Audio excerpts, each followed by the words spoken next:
आपके पास तो काफी अच्छा कलेक्शन है किताबों का मिस्टर कवि।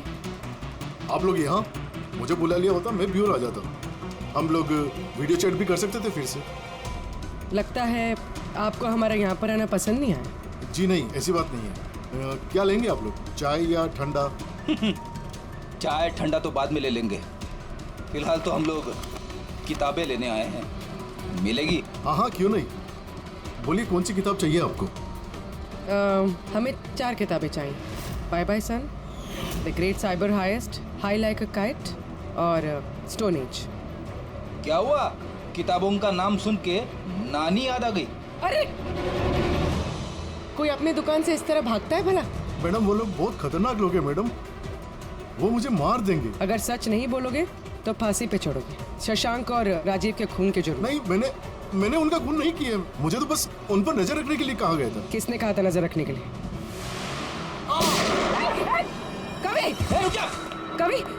हाँ, कवि!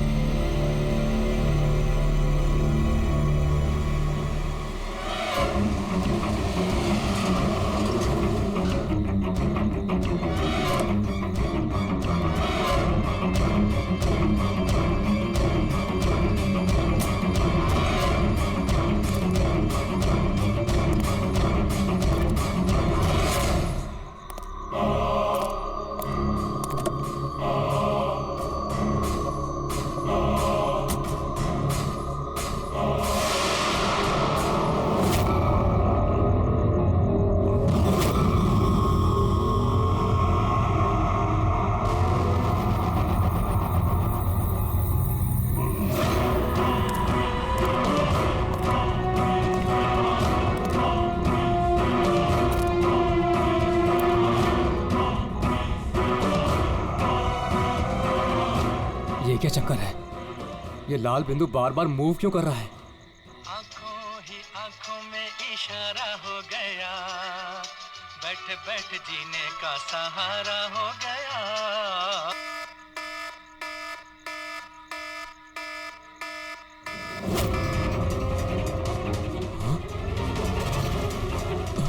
ये लाल बिंदु कहाँ गायब हो गया?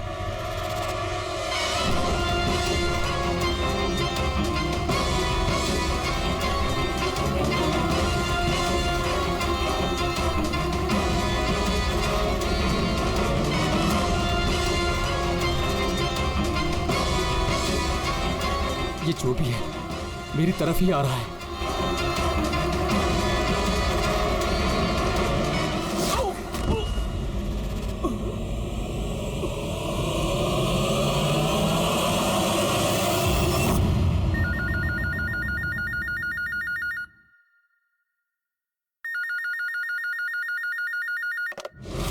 Hello, CID bureau. मैडम मेरे दोस्त की मदद कीजिए, उसकी जान खतरे में है। जान खतरे में है? क्या हुआ आपके दोस्त को? मैडम शशांक कल रात से गायब है, उसका कुछ भी अता पता नहीं है। आपने मिसिंग कंप्लेंट लिखवाई? उससे कुछ नहीं होने वाला है मैडम, उसका कोई फायदा नहीं। मुझे पता है उसको कुछ हो गया है। कल रात को वो मुंबई के किसी सुंदर नगर इलाके में फॉक्स हंटिंग के लिए गया था। क्या मुंबई में लोमड़ियों का शिकार? हे सुनो सुनो, अगर तुम सीआईडी के साथ मजाक करने की कोशिश कर रहे हो तो तुम्हारे लिए बहुत भारी पड़ेगा। 2 मिनट लगेगा तुम्हारा लोकेशन ट्रैक करने में और गिरफ्तार करने में। मैं सच में मजाक नहीं कर रहा हूँ सर, सचमुच में उसकी जान को खतरा है। आप प्लीज जाइए, उसको ढूंढिए। नाम पूछिए उसका। आप बोल कौन रहे हैं? सर मेरा नाम राजीव कुमार है। राजीव, ये फॉक्स हंटिंग ये क्या है? सर मैं आपको वो सब डिटेल में बताऊंगा, पर इससे पहले कुछ हो ना जाए। आप प्लीज सुंदरनगर जाइए, उसको ढूंढिए। राजीव सुनो, राजीव हेलो।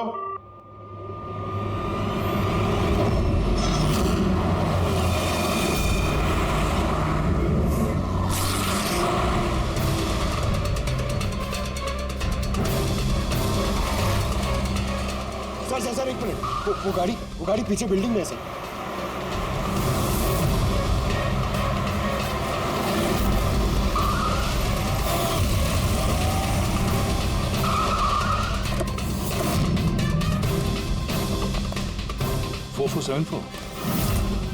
तो शशांक की गाड़ी का नंबर तो यही है। अगर ये शशांक की गाड़ी है तो फिर शशांक भी यहीं पर होना चाहिए।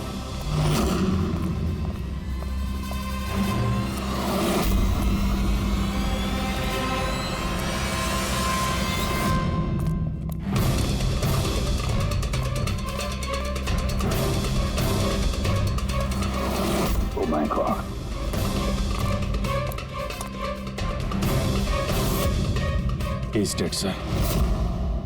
तो राजू का डर सही निकला। उसे पता था कि शशांक की जान को खतरा है। इसका मतलब राजू जानता होगा कि कौन शशांक की जान के पीछे पड़ा है। तुम तो राजू को फोन करो।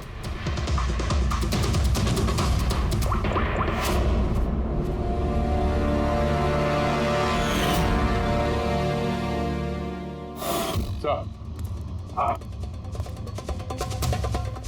दो गोलियों के शेल, .38 कैलिबर।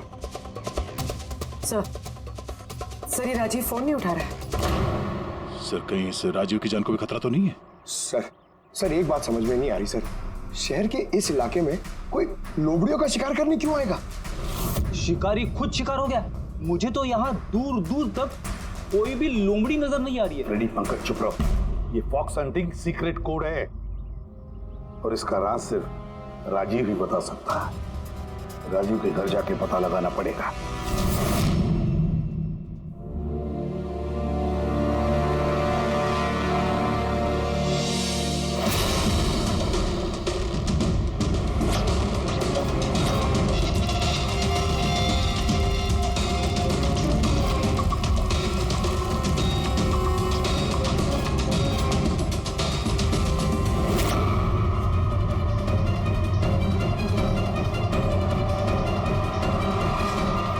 He's dead.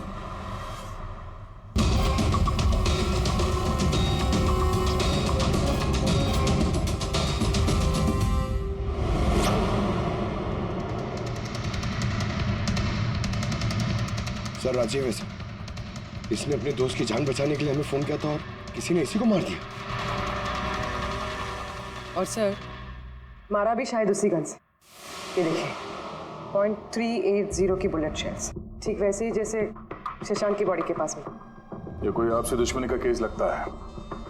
किसी की राजीव और शशांक से कोई गहरी दुश्मनी होगी। खूनी तक पहुंचने के लिए सुराग हमें इस घर से ही मिलेगा। सर यहाँ तो बहुत सारे पजल की बुक्स और गेम्स हैं। सर डेस्कटॉप पे भी बहुत सारे पजल गेम्स हैं।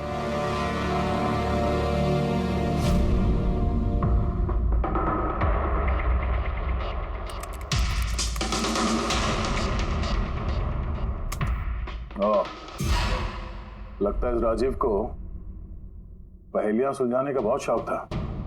ये देखो उसके इस लैपटॉप पे ये पजल गेम का वेबसाइट खुला हुआ है।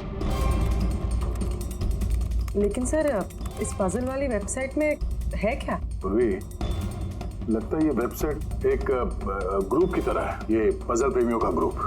इस वेबसाइट पे जितने भी मेंबर्स हैं ये सब पहेलियों के शौकीन हैं। ये देखो यहाँ पे ये पहेलियों के पिक्चर्स डाल रखे हैं और यहाँ पे ये अलग अलग तरह के पहेलियों के खेल के बारे में बात हो रही है। ये क्या? ये शशांक भी इस वेबसाइट का मेंबर था? अरे हाँ सर, लेकिन ज्यादा पुराना मेंबर नहीं था। इसने पिछले महीने ही वेबसाइट ज्वाइन की। सर इसका मतलब वो फॉक्स हंटिंग भी एक पहेली है जिसे सुलझा के ही हमें वो खूनी मिलेगा। हाँ पंकज, अब लगता है कि फॉक्स हंटिंग की अगली कड़ी हमें इस शशांक के घर पे ही मिलेगी।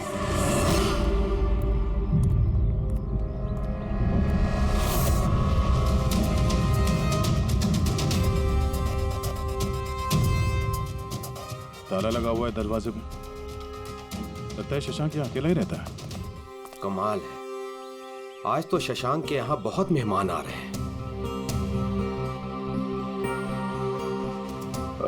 नमस्ते जी। कौन? विकास तुम हो क्या? मैं वो नहीं हूँ जो आप समझ रहे हैं। मैं इंस्पेक्टर दया, सीआईडी से। सीआईडी वाले दया? अरे तुम्हारा तो बहुत नाम सुना है, बहुत कहानियां सुनी है तुम्हारी। शाबाश, ऐसे ही देश का नाम रोशन करते रहो। Thank you. हम लोग यहाँ शशांक जी से मिलने आए थे। शशांक? हाँ। क्या हुआ शशांक? नहीं, कुछ हुआ नहीं उसे। कोई और भी आया था शशांक के घर पे?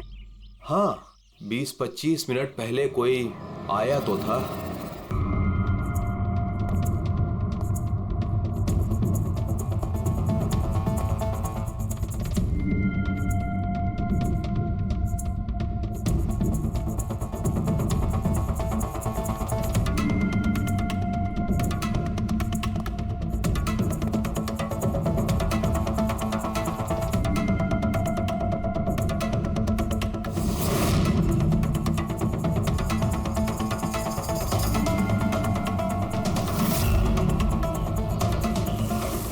इलेक्ट्रॉनिक गैजेट्स, ये इंस्ट्रक्शन मैनुअल्स, ये सब देखकर तो लगता है कि ये शशांक एक इंजीनियर था, किसी खास तरह के गैजेट के आविष्कार की कोशिश में लगा था ये। हाँ सर, यहाँ पर तो इतने सारे सर्किट बोर्ड्स और ये शॉर्ट वेव रेडियो भी है, ये देखिए।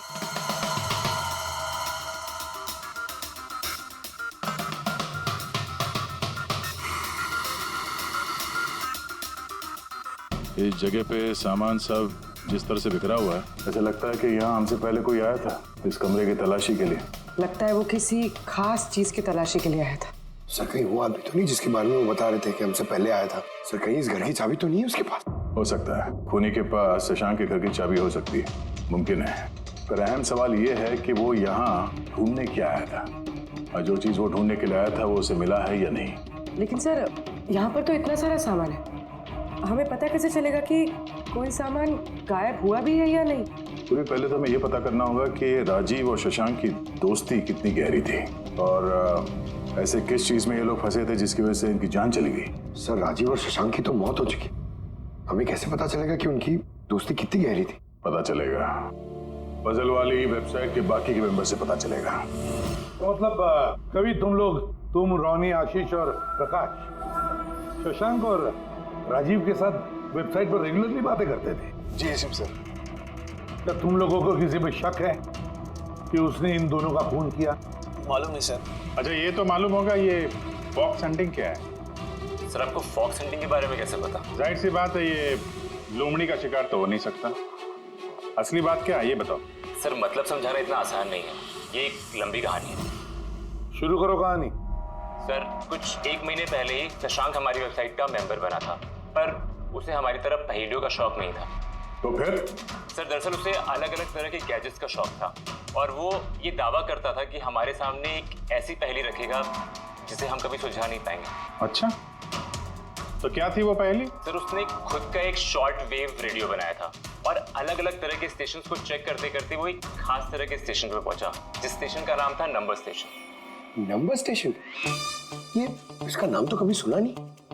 अच्छा इस पे नए गाने आते हैं कि पुराने गाने आते हैं? अजीब बात तो यही थी सर, उस स्टेशन पर कोई गाने आते ही नहीं थे, सिर्फ और सिर्फ नंबर आते थे सर। ये कैसा रेडियो स्टेशन है जहाँ पे सिर्फ नंबर्स आते हैं? सर नंबर भी हर वक्त नहीं आया करते थे, उनके आने का भी खास दिन और खास वक्त हुआ करता था। सर लगता है इन नंबर्स के बहाने कोई किसी को खास मैसेज दे रहा है, सीक्रेट मैसेज। शशांक ने उनके कई ब्रॉडकास्ट सीजन रिकॉर्ड किए थे, और हम लोगों से कहा था कि हम उन नंबरों के तोड़ निकालें ताकि पता चल सके क्या गुप्त संदेश भेजे जा रहे हैं। तो क्या तोड़ निकाला इन नंबर्स का? नहीं सर, उनका तो सर हम तोड़ नहीं निकाल पाए, मगर राजीव ने कुछ दिन पहले बताया था कि उसे वेबसाइट के नंबर्स का राज पता चल गया। तो क्या राज था उन नंबर्स का? सर वो तो राजीव ने कभी हमें बताया नहीं सर। हाँ पर बाद में राजीव और शशांक इस बारे में अकेले में बात करने लगे थे सर। देखो हम फॉक्स हंटिंग की बात कर रहे थे, वो बताओ। फॉक्स हंटिंग ट्रांसमीटर हंटिंग का ही दूसरा नाम है। Transmitter hunting? जब कोई एक खास तकनीक से रेडियो ट्रांसमीटर के लोकेशन को ट्रैक करने की कोशिश करता है तो उसे हमारी भाषा में फॉक्स हंटिंग बोलते हैं। मतलब शशांक जरूर इस नंबर स्टेशन की लोकेशन ढूंढने की कोशिश कर रहा होगा, और कोई तो था जो नहीं चाहता था कि शशांक वो रेडियो स्टेशन पहुंचे, इसलिए उसने उसे मार दिया। आशीष, इन नंबर्स की रिकॉर्डिंग चाहिए हमें, सारी की सारी। तो ये है हमारी सीआईडी टीम, ये इंस्पेक्टर अभिजीत, इंस्पेक्टर सर, देश के सबसे जाबाज ऑफिसर्स को कौन नहीं जानता है? ये लोकेश है, लिंग्विस्टिक्स और मैथमेटिक्स का एक्सपर्ट। भाषा और संख्याओं का इतना ज्ञान है इनके पास जो शायद ही और किसी के पास हो। तो लोकेश जी क्या लगता है आपको, ये मोबाइल और इंटरनेट के जमाने में कोई नंबर स्टेशन का इस्तेमाल क्यों करेगा संदेश भेजने के लिए? अभिजीत, ये नंबर स्टेशन का इस्तेमाल बहुत पुराना है।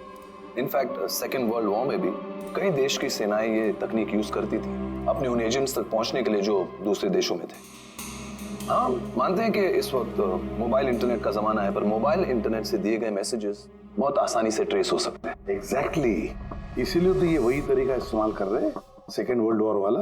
अब लोकेश पता ये लगाना है कि इन संख्याओं के पीछे असली मैसेज क्या है। Sure sir. वैसे ये मैसेजेस कौन सी रेडियो फ्रीक्वेंसी पर आए थे?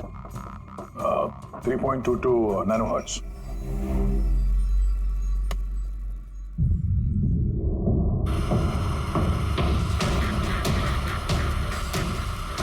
सर, इस रेडियो स्टेशन से तो कोई नंबर वंबर नहीं आ रहा है। I am not surprised. I am sure मुजरिम को पता चल गया होगा कि केस अब सीआईडी के हाथ में है, इसलिए उसने अपना मैसेज देने का तरीका या फिर रेडियो फ्रीक्वेंसी चेंज की होगी। तो नया चैनल ढूंढने में कितना वक्त लगेगा? बहुत मुश्किल है दया।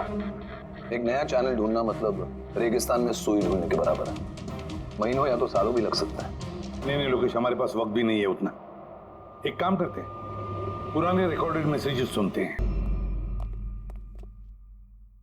लोकेश जी, ये मैसेजेस हफ्ते में 4 बार भेजे जाते हैं, मंडे, ट्यूसडे, वेडनेसडे और थर्सडे को। ये मैसेज सबसे पहले हफ्ते के सोमवार को ब्रॉडकास्ट हुआ था उस नंबर स्टेशन पे। आंखों ही आंखों में इशारा हो गया। 1 9 4 2 3 4 5 7 0 9 3 5 2। आंखों ही आंखों में इशारा हो गया। 9 2 3 4 0 5। आंखों ही आंखों में इशारा हो गया। 6 7 2 7 1 1। आंखों ही आंखों में इशारा हो गया। 5 2 1 8 0 7। नो प्लीज टेल मी, ये संदेश चारों दिन एक ही समय पर आए थे कि अलग अलग टाइम पर? नहीं, एक ही टाइम पे, रात 12 बजे। और फिर हर 2 घंटे बाद इन नंबर्स को रिपीट किया गया था। और इसके अगले हफ्ते के नंबर्स यही थे या दे वर डिफरेंट? नंबर्स तो अलग थे, लेकिन पैटर्न सेम था। मंडे को 13 नंबर्स, ट्यूसडे, वेडनेसडे और थर्सडे को 6 नंबर। इससे साफ जाहिर होता है कि जो मुजरिम है रोज अलग अलग मैसेज भेजते हैं, और ये जो मैसेज ये लोग भेजते हैं वो एक मैसेज 4 हिस्सों में कर भेजते हैं। लोकेश जी, 1 मिनट प्लीज, मुझे कुछ समझ में नहीं आया, आप फिर से समझाएंगे? मैं समझाता हूं, तेरा पेपर देना था।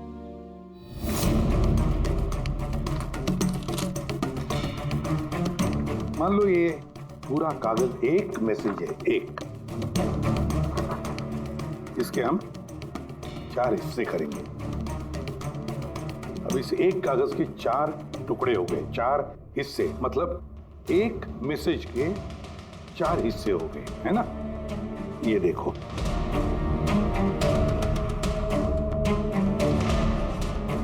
ये रहा मंडे का, ये रहा ट्यूसडे, वेडनेसडे और ये थर्सडे। मतलब ये सोमवार, मंगलवार, बुधवार और गुरुवार, ये 4 हिस्से जब एक होते तो एक पूरा मैसेज उनको मिलता था, है ना लोकेश? अभी नंबर्स को देखकर क्या लगता है तुम्हें, क्या मतलब है उसका? सर, ये नंबर्स के पीछे छुपा राज जानने के लिए मुझे 1 टाइम पैड की जरूरत पड़ेगी। 1 टाइम पैड ये क्या है? जैसा कि मैंने आपको बताया, ये टेक्निक वर्ल्ड वॉर 2 में यूज होती थी। उस वक्त हर एक देश अपने स्पाइस को एक 1 टाइम पैड देता था, जिससे वो जो कोड्स हैं उनको डिसाइफर कर सके, जो सूचना है उसका मतलब निकाल सके। इसे कहते हैं 1 टाइम पैड। तो राजीव और शशांक के हाथ भी ये 1 टाइम पैड लग गया होगा, इसीलिए वो एक ऐसी पहेली तक पहुंच गए जो उनके लिए जानलेवा साबित हुई। ठीक है, इस राजीव और शशांक के घर जाके पता लगाना पड़ेगा इस 1 टाइम पैड के बारे में।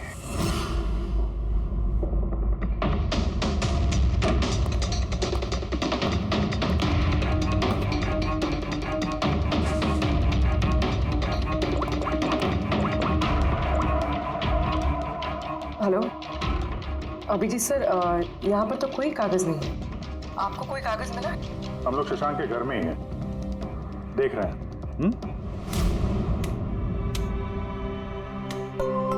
कौन? शशांक? कौन है यहाँ? आप आइए। पहचाना? इंस्पेक्टर दया। अच्छा, सीआईडी वाले दया। आप यहाँ कुछ काम थे यहाँ? हाँ, वो शशांक मेरी इलेक्ट्रिक केतली लेकर आया था कुछ दिनों के लिए, वही लेने के लिए आया था। पंकज सर, देखो वहां पे कोई इलेक्ट्रिक कैटल है क्या? सर ये इलेक्ट्रिक केटल तो शशांक की है, इंटरनेट से मंगाई उसने, ये बिल है साथ में। नहीं, ये इलेक्ट्रिक केतली मेरी ही है। लगता है आपको कोई गलतफहमी हो रही है। ये केटल तो शशांक नहीं खरीदा था। नहीं दया, मुझे कोई गलतफहमी नहीं हो रही है। तुम्हारा ये ऑफिसर या तो झूठ बोल रहा है और या मेरी तरह अंधा हो चुका है। अरे बदतमीजी क्यों कर रहे हैं? मुझे दिखाई देता है और मैं झूठ नहीं बोलता हूँ। यहाँ पे बिल्स हैं, ये इलेक्ट्रिक केटल, इलेक्ट्रिक कंपोनेंट्स, ये सर्किट बोर्ड और ये किताबों का बिल। क्या कहा? शशांक ने किताबें खरीदी? एक और झूठ। अरे नो झूठ, ये मेरे हाथ में बिल्स हैं। शशांक किताबें खरीद ही नहीं सकता। एक मिनट, आप ये ऐसा क्यों कह रहे हैं? क्योंकि उसे डिसलेक्सिया है। डिसलेक्सिया? हाँ, डिसलेक्सिया। इस बीमारी से पीड़ित लोगों को पढ़ना ही अच्छा नहीं लगता। किताबें खरीदना तो बहुत दूर की बात है। पंकज, वो किताबें कहाँ हैं? सर किताबें तो नहीं है, ये खाली डब्बा है। ओह, इसका मतलब है खूनी यहाँ किताबें ढूंढने आया था। तो वो किताबें ही वन टाइम पैड है जिसकी हमें तलाश है। ये कितनी किताबें?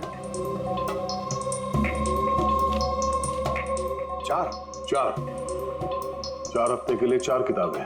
कौन कौन सी बुक्स हैं? तो ये है वो 4 किताबें जो शशांक के लिए ओटीपी का काम कर रही थी। Bye bye son, high like a kite, the great cyber heist, stone age. और इन्हीं किताबों में वो मैसेजेस भी छुपे हैं जो मुजरिम एक दूसरे को भेज रहे थे। सर सोमवार को ये लोग 13 नंबर्स भेजते हैं, यानी इन 13 नंबर्स का मतलब इन किताबों से मालूम पड़ेगा। मालूम पड़ेगा नहीं पूर्वी, मालूम पड़ गया समझ लो। देखो, जैसे इंसानों की उंगलियों के निशान, फिंगरप्रिंट्स एक जैसे नहीं होते, किसी के भी एक जैसे नहीं होते, वैसे ही हर किताब का अपना एक ISB नंबर होता है, इंटरनेशनल स्टैंडर्ड बुक नंबर। वो 2 किताबों का एक जैसा हो ही नहीं सकता। और ISB नंबर 13 डिजिट का होता है। किताब के पीछे ये बारकोड देख रहे हो, इसके नीचे लिखा हुआ है। इसे किताब का बारकोड भी कह सकते हैं। वैसे ये नंबर दूसरे तीसरे पेज पे भी लिखा रहता है, ISB नंबर। सर मतलब इन ISB नंबर्स को इंटरनेट पे सर्च करके मुजरिम को सबसे पहले ये पता लगता है कि किताब कौन सी खरीदनी है। एग्जैक्टली। और फिर उस किताब के ISB नंबर से वो लोग अपना सीक्रेट मैसेज ढूंढ लेते हैं। तो जो पहले सोमवार को ISBN नंबर भेजा गया था सर, वो है ये 19423457099352। पूर्वी जरा चेक करो इन 4 किताबों में से ये ISBN नंबर किसका है।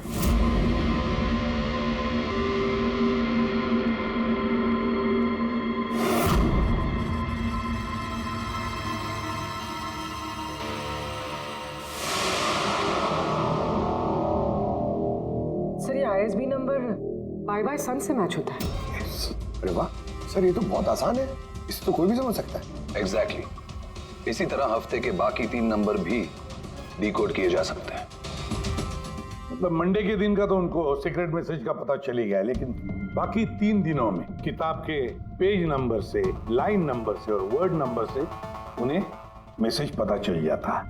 सर ये ट्यूसडे को आया message 923405, 92 page number 34 line 05 word, मतलब 92 नंबर पेज पे 34 लाइन 5वां वर्ड। ठीक उसी तरह से हर हफ्ते एक नई किताब और एक नया संदेश।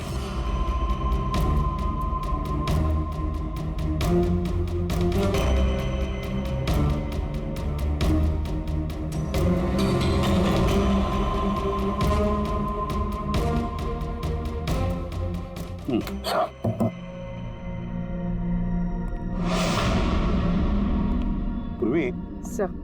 पहले हफ्ते का क्या मैसेज है? सर, इस बाइबर्सन किताब से जो पहले हफ्ते का मैसेज है वो है kidnap money bags junior. Kidnap money bag. Sir दूसरे हफ्ते आया था, ये किताब का नाम है द ग्रेट साइबर हाइस्ट। इसका मंगलवार को आया था सर, रैंसमवेयर। और वेडनेसडे को अटैक। और थर्सडे को आखिरी मैसेज आया था ट्रिंग ट्रिंग ट्रिंग ट्रिंग। और तीसरे हफ्ते की किताब है sir high like a kite. High like a kite. और इसका संदेश है कंसाइनमेंट। कंसाइनमेंट। जी सर। बीच। बीच। साउथ। South Beach. सर ये जो चौथी किताब है, इस हफ्ते की किताब, द स्टोन एज, इसका मैसेज जो है ट्यूसडे के लिए black forest. Black forest. Wednesday का है गोज। बस इतना ही है सर, इट्स इनकम्प्लीट। आज गुरुवार है सर, ये अधूरा संदेश आज रात पूरा किया जाएगा। हाँ अभिजीत, अब तक जितना भी मैसेज आया हमारे पास अच्छी तरह से स्टडी करके देखना पड़ेगा ये क्या खिचड़ी पक रही है। सर ये पहला message, kidnap money bag junior. ऐसा लगता है ये मैसेज अजिंक्य जी के लिए। अजिंक्य के लिए ही है दया, क्योंकि अजिंक्य सबसे बड़ा फाइनेंसर है फिल्मों का और उसका निकनेम भी मनी बैग है। किडनैप मनी बैग जूनियर, शायद कोई अजिंक्य के बेटे को किडनैप करना चाहता है। जूनियर? हाँ हो सकता है, बिल्कुल हो सकता है अभिजीत। फिर अगला मैसेज है रैंसमवेयर अटैक ट्रिंग ट्रिंग। यार ये ट्रिंग ट्रिंग तो हमारी देश की सबसे बड़ी टेलीकॉम कंपनी है। कहीं ऐसा तो नहीं ये गैंग इस कंपनी पर रैंसमवेयर अटैक करने वाली है? सर ये रैंसमवेयर अटैक मतलब? अरे यार कोई ट्रिंग ट्रिंग कंपनी के डेटा और सर्वर को हैक करना चाहता है, और हैक करने के बाद फ्री करवाने के लिए वो लोग ट्रिंग ट्रिंग कंपनी से रैंसम लेंगे। ओह, तो इसे कहते हैं रैंसमवेयर अटैक। मगर सर ऐसे कोई न्यूज़ तो आई नहीं है कि ट्रिंग ट्रिंग कंपनी पे ऐसा कोई साइबर अटैक हुआ हो। सर मेरे पास भी ये ट्रिंग का ही सिम कार्ड है, लेकिन कनेक्टिविटी का तो कोई इशू ही नहीं है। और सर तीसरा मैसेज है कंसाइनमेंट साउथ बीच। ऐसा लगता है कि साउथ बीच में कोई गैर कानूनी कंसाइनमेंट आ चुका है या फिर आने वाला है। Black forest gold. Abhijeet Daya, इस गैंग का असली गेम क्या है आज रात को 12 बजे से पहले पता लगाना पड़ेगा। और रात के 12 बजे जो नंबर ब्रॉडकास्ट होने वाला है उसे ब्रॉडकास्ट होने नहीं देना चाहिए। क्या काम करो, इस अजिंक्य के घर जाओ और पता लगाओ उसका बच्चा ठीक है क्या। अभिजीत ट्रिंग ट्रिंग कंपनी में जाकर उन्हें अलर्ट करो, कहो कि उन पर शायद साइबर अटैक होने वाला है, रैंसम अटैक। और पंकज साउथ बीच जाओ और देखो कोई कंसाइनमेंट आया है क्या या फिर कोई कंसाइनमेंट आने वाला है क्या, पूरा पता लगाओ। सर मैं कहाँ जाऊँ सर? हम कहीं नहीं जाएंगे, हम तीनों यहीं पर रुकेंगे ये पता लगाने के लिए कि इस गैंग को कैसे पता चला कि शशांक और राजीव ने उनके सारे मैसेजेस डिकोड कैसे किए।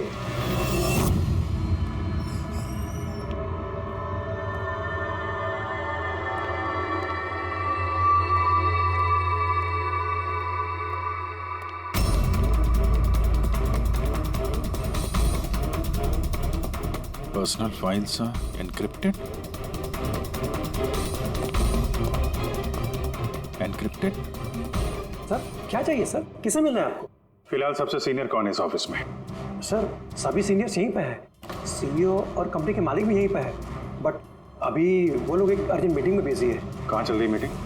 देखिए अभी आप उनसे नहीं मिल सकते। कहाँ चल रही है मीटिंग? सर वो वहाँ पे कॉन्फ्रेंस रूम में।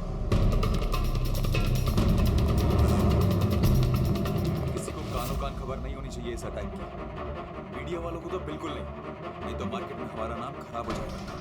ये बात बाहर नहीं जानी चाहिए, समझे? Thank you. जिसका डर था वही हुआ।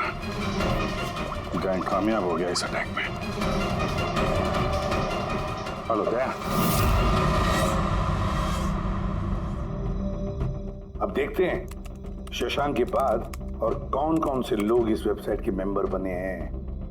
तो इनमें से कोई एक है जिसने शशांक के बारे में अपनी गैंग को पूरी इंफॉर्मेशन दी है। सर शशांक के साथ 2 लोग जुड़े इस वेबसाइट से, कवि और रोनी।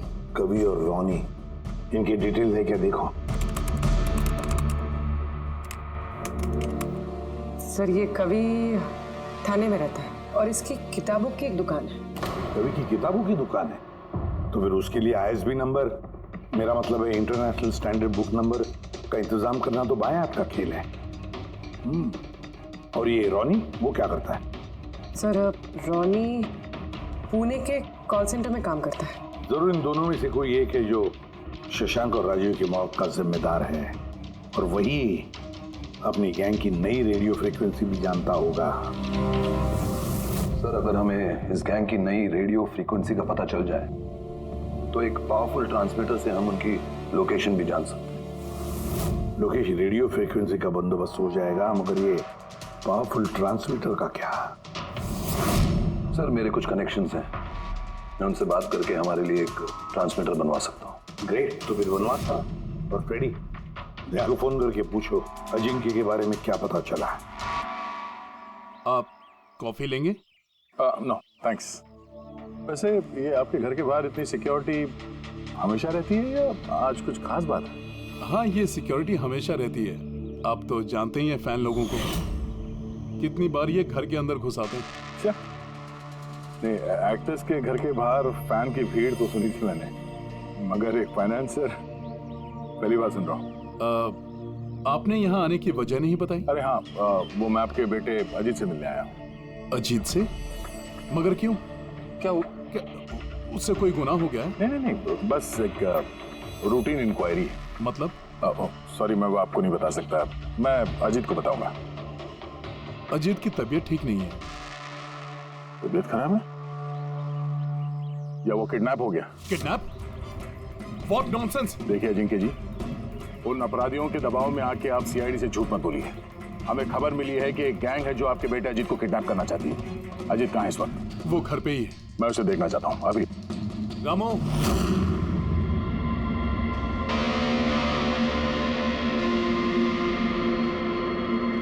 अब तो तसल्ली हो गई। मैंने आपसे कहा था ना मेरा बेटा घर पर ही है, उसकी तबीयत ठीक नहीं है।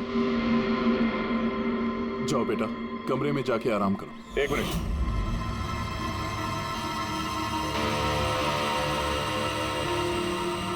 जरा कैप निकालना। मत उतारना टोपी। क्यों नहीं? हाँ? क्या कहा मैंने? क्या बता रहा हूँ? चलो। नहीं। उन्होंने क्या बोला?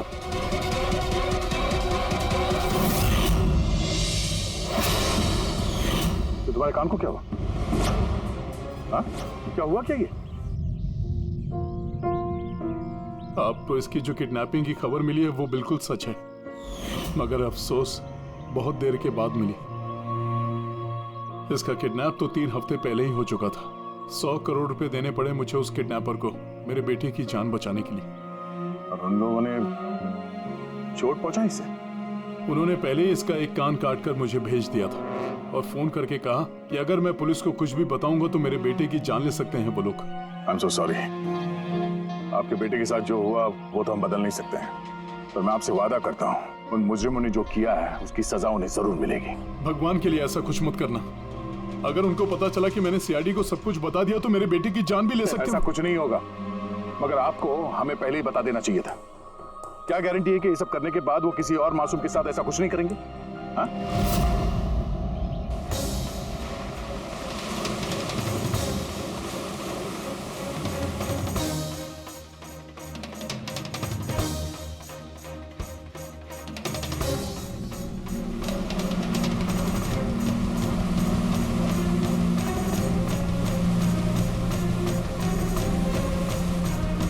अगर वो कंसाइनमेंट आ चुका है और डीलिंग हो चुकी, फिर तो कोई सुराग मिलना चाहिए यहाँ पर।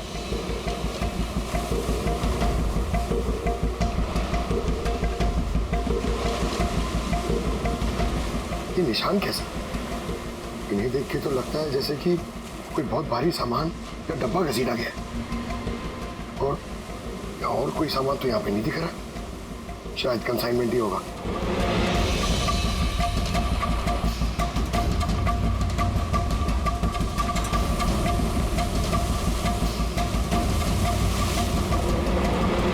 सिक्स 6.21 नैनोहर्ट्ज। क्या?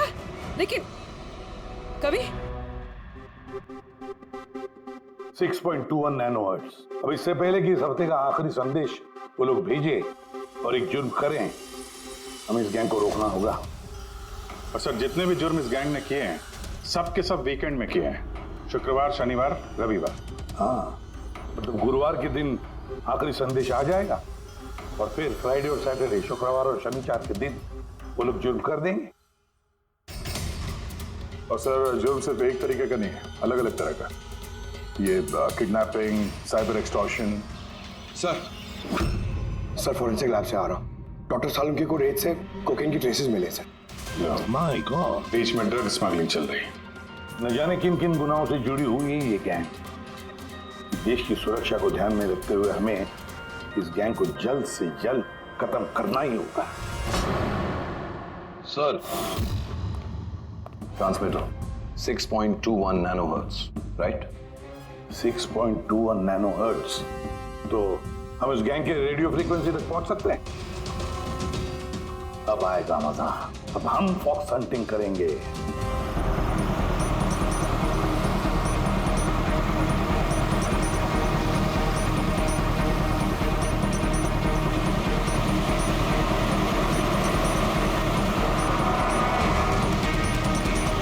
बस सर, यही सिग्नल दिखा रहा है। सर बस ये रेड डॉट मिल जाए। देखो रेड डॉट कहां पे है।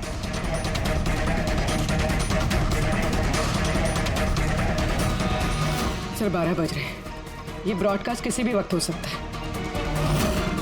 मैसेज मिस नहीं होना चाहिए। हाँ, किधर है? सर एक मिनट सर।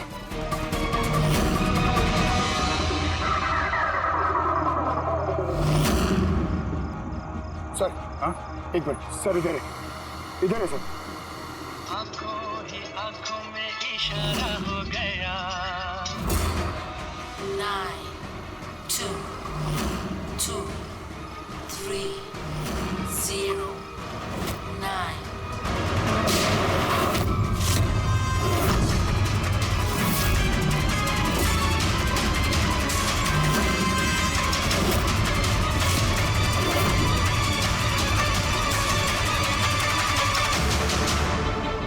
Oh no, इसने तो अपने आप को गोली मार ली। क्या? आई गैंग का लोगो। इस गैंग से तो हमारा सामना पहले भी हो चुका है। कौन है तुम्हारा बॉस और कौन कौन लोग शामिल है तुम्हारे धंधे में? इसका जवाब आप मेरे मुंह से कभी सुन नहीं पाओगे एसीपी साहब। इस गैंग में काम करने वाले अपने बॉस का नाम बताने के बजाय आत्महत्या करना ज्यादा पसंद करते हैं। ये तो गया, लेकिन अगला जुर्म होने से रोकना होगा। वो क्या नंबर है उसका? देखो मैसेज का क्या मतलब है। 92 नंबर पे 2309, 23 number line. Kaboom. Kaboom? Kaboom क्या होता है सर? कबूम मतलब धमाका। धमाका? मतलब कि कोई बम ब्लास्ट होने वाला है? पहले जो शब्द मिले थे हमें मैसेज से वो थे the stone age, black forest, ghost, और अब कबूम, ब्लैक फॉरेस्ट में धमाका। इसके पहले कि और मासूम लोगों की जाने जाएं, पता लगाना होगा ये धमाका कब और कहां होने वाला है।